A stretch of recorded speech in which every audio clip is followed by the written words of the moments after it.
Imagine a scary scene. An Airbus at Melbourne Airport is speeding down the runway with almost 300 people on board. The engines are making a lot of noise as the plane speeds up, but something is very wrong. The plane won't take off even though the first officer has pulled back on the controls, even though the end of the runway is getting close. The cockpit is filled with fear as the tail of the plane hits the ground, sending sparks flying.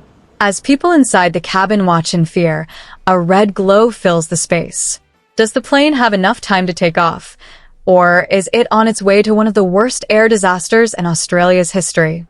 This is the story of Emirates Flight 407, which almost crashed because of something even scarier than an engine failure or a problem with the landing. Emirates Flight 407 from Melbourne to Dubai almost went horribly wrong on March 20th, 2009. There were 257 people and 18 crew members on the Airbus A340-500 when a series of mistakes almost caused disaster. The pilots of the plane had a lot of experience, but one small mistake made the whole thing very scary.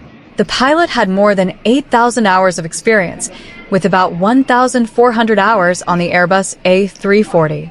Also, his first officer had flown more than 8,000 hours, but only 425 hours on the Airbus A340. Even with all their knowledge, they missed a very important mistake.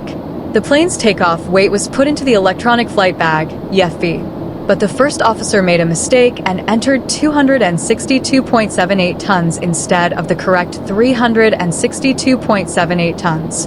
Because of this mistake, the plane thought it was 100 tons lighter than it really was, which made the engine thrust and flap settings too low, which could be risky. The mistake wasn't seen because the team was so busy getting ready for takeoff. Flight 407 from Emirates took off at 10:15 p.m. The jets roared, and the plane shot down the runway very quickly. As the plane got closer to takeoff speed, though, the nose wouldn't move. The plane wouldn't climb, even though the first officer eased off on the controls. The plane didn't take off until the very last second, even though the captain turned up the engines to full speed. The tail of the plane hit the runway several times, doing a lot of harm. The plane just barely took off, narrowly missing a terrible crash. The pilots knew they were still in danger, even though the plane was in the air.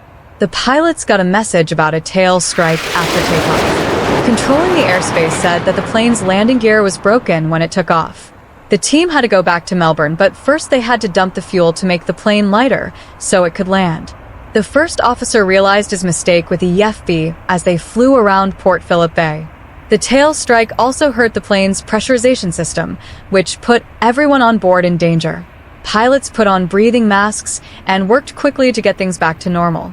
As soon as they dumped enough fuel, the team finally started their descent back to Melbourne.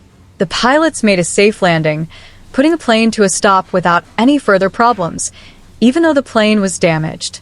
All passengers and crew got off the ship safely, but they were all shaken up by what they had seen.